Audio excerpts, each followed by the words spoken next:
Hello, everybody. Dave Neal here, stand-up comic and host of Bachelor Nation News. This is my last set of videos for my Hawaiian trip. As you guys know, I've had a makeshift studio set up here in my hotel room. As you can tell, I have been racking up the lays. Did a javelin throwing contest today at a luau. Didn't win, didn't even come close, but here we are. Hawaiian shirt Dave, having a blast.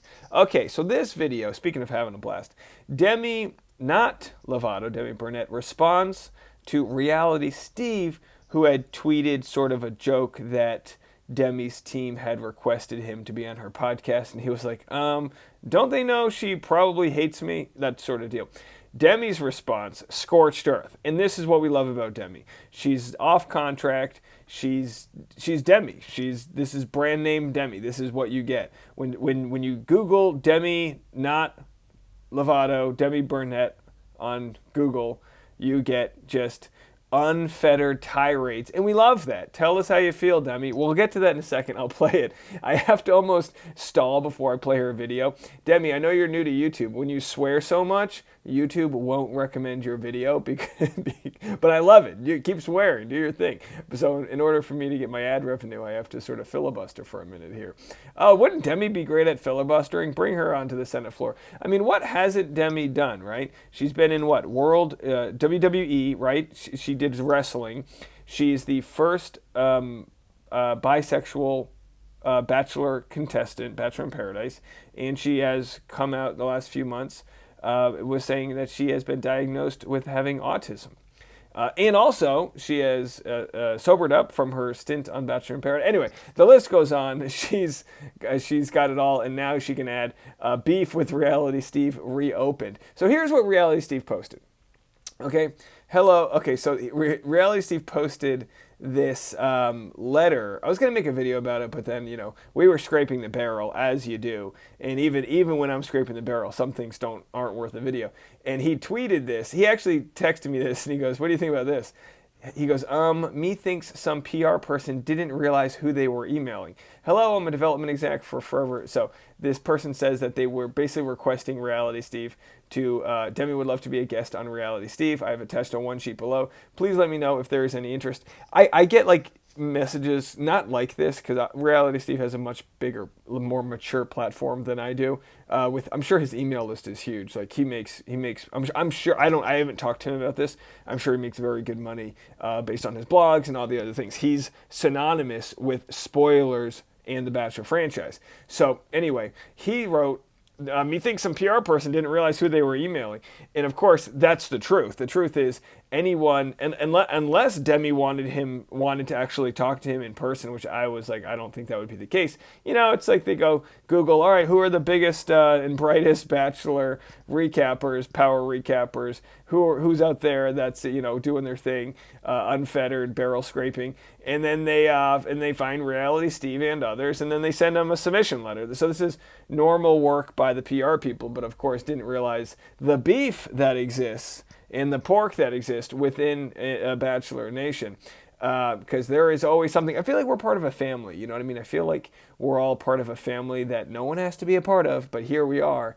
And I actually like both of them for different reasons. I'll get into my opinion after we watch Demi's video. Here's what Demi had to respond. Again, brand new podcast. It's on the Eve Network. And as I've mentioned before, I so appreciate the production quality here. Great cameras. Great microphones and great microphone arms. That's what I actually got a DM from the producer because I was so busy promoting their production value that the producers never get any credit. They never get any credit. And I'm like, no. Whoever's doing this, A+, because for a new podcast, it's probably the best produced audio video podcast that exists within Bachelor Nation. Have a watch. What he had done. So I didn't even think of him in that moment as a person with a podcast because I tried to forget he existed. Mm-hmm. But thank you for reminding me and the rest of the world, Reality Steve, how you sexually harassed me. And now you're trying to mock me because my team made a mistake on accident, a little tiny silly mistake. So I don't think Reality Steve was trying to mock her, but I do understand that he was poking fun at somebody not understanding the complexities of the beef that existed here. Because we were just so excited to tell everyone we could about the podcast. And he's going to make me look stupid. So not only is he going to sexually harass me, he's going to continue to harass me. The thing that bugs me about it also is that so many podcasts, so many people are reaching out to so many other people. And sometimes a representative reach out to someone else that their talent has beef with or whatever. And most people handle that stuff with grace and like a professional. And it's funny because he handled it so poorly and then made himself look bad by handling it poorly. Yeah, because it's like, this isn't just like oh, I don't like you. This is like hey, dude, you told me you had a dream about having sex with me. Ew. About having sex with me and it being so fucking hot. Your words. Ugh. You disgust me. I did not see your fucking tweet. Demi, how do you really feel about him? Can you let us know? I can't quite read your... For like 10 hours, bro. Someone had to call me and tell me because that is how little I think about you. I don't think about you. Yeah. So don't think that you can mock me. There's nothing to mock. It was a mistake, and we're trying really hard. We're putting in effort. Yeah. So what's the joke, Steve? That you sexually harassed me and my team accidentally reached out to you and you reminded the world that you sexually harassed me? Is that the joke? People in the comments were reminding him. God bless. I actually don't think he knows what he did still. He doesn't understand that he's in a position of power.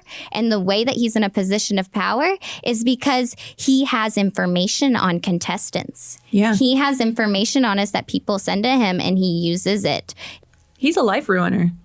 Yeah. He accused that girl of cheating and she had never done anything wrong. So Reality Steve will be the first to admit, and I know this because I've spoken with him several times and he has admitted it, that he has had those instances of collateral damage where, was it Jenna Cooper? I could be wrong with the name. Where he had information that said that she was cheating on her boyfriend or fiance, and it turns out that was completely fabricated. And the information was, DMs that were put together or text messages that were fabricated. So since then, a lot came out this past year of Reality Steve with what you would call problematic reporting, which I completely understand the balance to try to go for between dropping spoilers, also being right with them, understanding that what words you may say are going to affect the contestants. But if you take someone like Connor Brennan, Reality Steve had a spoiler that he told me was like, he's shocked that the spoiler wasn't true. He said he had all the information. He couldn't believe it. He doesn't think someone was making it up. That he had information that Connor Brennan was going to be on this season of The Bachelorette, airing July 11th, 2022. It turned out not to be true. Of course, Connor Brennan, we love Connor Brennan, big fan of the program, big fan of Sweet Josephine over there. Connor Brennan goes, man, F you, Reality Steve, because by Reality Steve tweeting it, all these people were like, we don't want to see Connor Brennan, blah, blah, blah, and all the haters came out. But the truth is, Reality Steve didn't release that spoiler with any malicious intent. He was just dropping a spoiler. He wasn't like, oh, geez, can you believe Connor Brennan, this POS? He didn't do any of that. He just dropped a spoiler, and then Bachelor Nation, the toxicity that exists within Bachelor Nation, took it to that next step. So when Reality Steve, and again, I'm not defending Reality Steve, I'm not taking sides. Demi has every right to feel the way she feels about that. She has every right to. Probably, in hindsight, he probably would take that tweet back because, it's a tweet he got, 14 retweets for. It wasn't that big of a deal. It wasn't like it was making him any money, this tweet. I'm sure he's like, geez, I didn't want to reopen this can of worms. But it happened, and that's what we talk about on my show is, the can of worms that exist within Bachelor Nation. So Demi mentions Reality Steve's position of power, and I think he would agree that, he does have a position of power. So, the producer here calls Reality Steve a people ruiner or whatever. Well, he has, like I said, like there has been collateral damage from his reporting. He has vowed to not have that happen again. And in several instances, just this year, he didn't run stories that he had because he couldn't either get a first-person account or vetting. So I would say if we were going to be honest and audit Reality Steve, I would say that he has pledged to do better and has done better. Now, to think that, well, he tweets this, maybe he didn't, he didn't understand the veracity. Maybe Demi did such a good job of putting this behind her that Reality Steve didn't understand that there's still like a giant trigger to what actually happened here, Exactly. Someone tells me not to say anything. Okay, I won't say anything on Twitter. But I didn't say anything about my podcast. So that's why. Here I am. Here we are. But either way, the proof is in the pudding that Steve's got power over women. And that him telling me he had a sex dream about me is creepy and extremely inappropriate. And I don't know. What is it giving me? Like manipulation. Like, Who the fuck do you think you are telling me that you had a sex dream about me? I don't give a fuck who you've dated. You've never dated me. So, and you do not have any reason to be telling me anything like that. That would be a great t-shirt. You've never dated me. that would be because such a power move, though, just to make you feel creeped out and like uncomfortable. When I think of Reality Steve, I think of lasagna. I think of like a spaghetti. Oh, don't start me. I'll crave some lasagna. Now listen, they have every right to feel their feelings.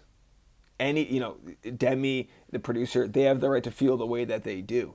Absolutely. Absolutely. With that said, I don't believe his tweet was meant to unearth the feelings that it did. I don't think he doesn't get paid for these tweets, But I do give Demi credit for not responding on Twitter and waiting to respond.